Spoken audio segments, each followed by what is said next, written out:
चलिए तो देखिए, आज जो हम लोग का बिहार पुलिस का क्लास है ये 18वां क्लास है। आप लोग को बता दे थोड़ा सा कि बीच में आपका क्लास नहीं हो रहा था, कारण क्या आप देख रहे होंगे फेस पे बड़ी वाली माता हो गई थी, जिसके चलते 18 रोज कंटिन्यू बैठे रहे क्योंकि काफी परेशानी हो रही थी और आपका क्लास नहीं दे पाए आप लोग को। तो आप लोग से छोटी सी अपील है कि आप लोग पेज को फॉलो कीजिए और वीडियो को अधिक से अधिक शेयर कर दीजिए, ताकि जो भी अभी तक छूटे हैं उसका पूरा कवर हो जाए। तो आज से रेगुलर आपका क्लास होगा। तो चलिए, आपसे छोटी सी अपील है कि आप लोग वीडियो को शेयर कर दीजिए। चलिए आगे, आज का जो मेरा क्वेश्चन है 420 से देखेंगे हम लोग। कह रहा गैस का प्रसार गुणांक, कह रहा गैस जो होता है गैस का प्रसार गुणांक ठोस के प्रसार गुणांक से होता है। मतलब कितना अधिक होता है, कितना गुना ज्यादा होता है, ये याद रखना है। तो आपको याद रखना है 200 गुना अधिक होता है। अगर बात करें 200 गुना, इसका करेक्ट आंसर होगा 200 गुना। आगे देखिए, कहता है गैस का प्रसार गुणांक द्रव के प्रसार गुणांक से होता है। तो 20 गुना होता है, याद रखना है 20 गुना होगा। इसका करेक्ट आंसर 20 गुना। आगे देखिए, आगे क्वेश्चन है जल का न्यूनतम, न्यूनतम का अर्थ हुआ कम से कम।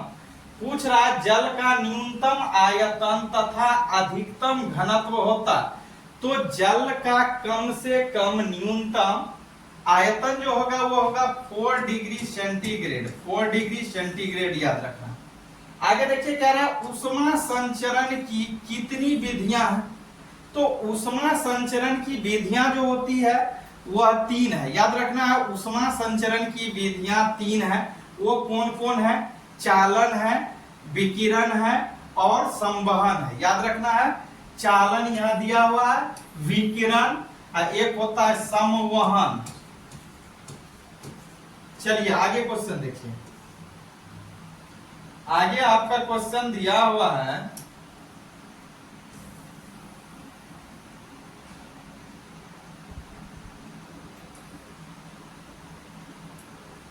आगे आपका क्वेश्चन है, कह रहा ठोसों एवं पारे में ऊष्मा का संचरण किस विधि से होती है। मतलब कहने का यह हुआ कि ठोस जो है, ठोस एवं पारे में ऊष्मा का संचरण किस विधि के द्वारा होती है। किस में?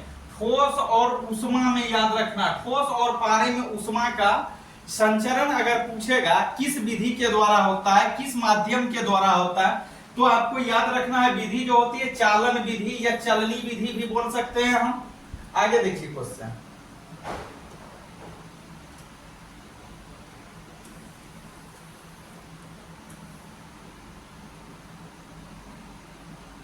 आगे क्वेश्चन आपका दिया हुआ, कह रहा है ग्रहों से संबंधित, कह रहा है ग्रहों से संबंधित गति का नियम किसने दिया।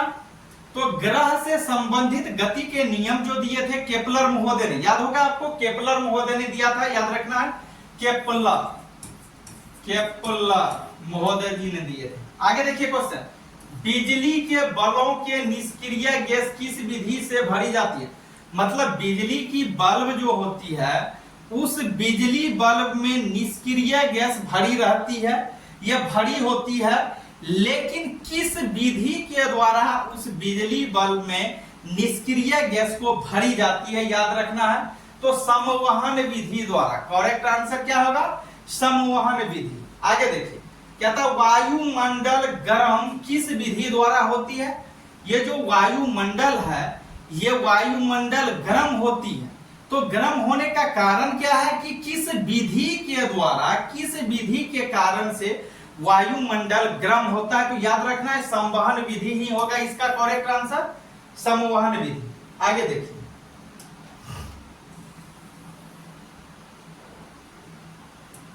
आगे का क्वेश्चन है आपका, कह रहा ऊष्मा संचरण की किस विधि में, कह रहा ऊष्मा संचरण की किस विधि में किसी माध्यम की आवश्यकता नहीं पड़ती है।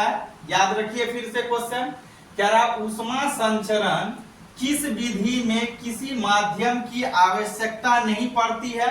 तो विकिरण विधि में कोई आवश्यकता नहीं पड़ती है। आगे देखिए, कहता पृथ्वी पर सूर्य से, कह रहा पृथ्वी पर सूर्य से उष्मा आना, मतलब पृथ्वी पर सूर्य से जो उष्मा आती है या सूर्य के किरणें जो आती है, कहता रेगिस्तान दिन में बहुत गर्म तथा रात में बहुत बादलों वाली रात स्वच्छ रात की अपेक्षा गर्म होती है। किस विधि से? तो विकिरण विधि के कारण, याद रखना इसका भी करेक्ट आंसर होगा विकिरण, विकिरण विधि, याद रखना विकिरण विधि। आगे देखिए, आगे दिया हुआ सीधी रेखा में ऊष्मा संचरण किस विधि से होता है? कह रहा सीधी रेखा में, सीधी रेखा का मतलब हुआ जो टेढ़ा न, तो कह रहा है सीधी रेखा में ऊष्मा संचरण किस विधि से होता है? तो सीधी रेखा में ऊष्मा संचरण जो होता है विकिरण विधि के द्वारा ही होता है, याद रखना है। इसका भी करेक्ट आंसर होगा विकिरण, विकिरण, याद रखना है। चलिए आगे देखिए,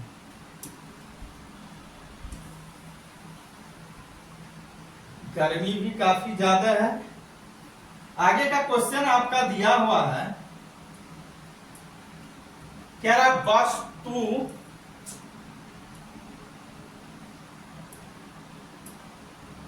चलिए देखिए, क्या रहा वस्तु और वातावरण, कहता है वस्तु और वातावरण का तापांतर जितना अधिक होता है वह वस्तु उतने जल्दी ही किस नियम से शीतल या गर्म होगी? तो याद रखना है न्यूटन का शीतलन नियम से, न्यूटन साहब के शीतलन नियम। आगे देखिए, कहता अच्छे अवशोषक, कह रहा अच्छे अवशोषक, अवशोषक का मतलब क्या हुआ? जो शोषण करता है किसी चीज का। तो कहता है अच्छे अवशोषक ही अच्छे उत्सर्जक होते हैं। किस नियम से? तो याद रखना है किरचॉफ साहब के नियम से होते हैं, किरचॉफ साहब, किरचॉफ नियम से, नियम से। आगे देखिए, कहता है एक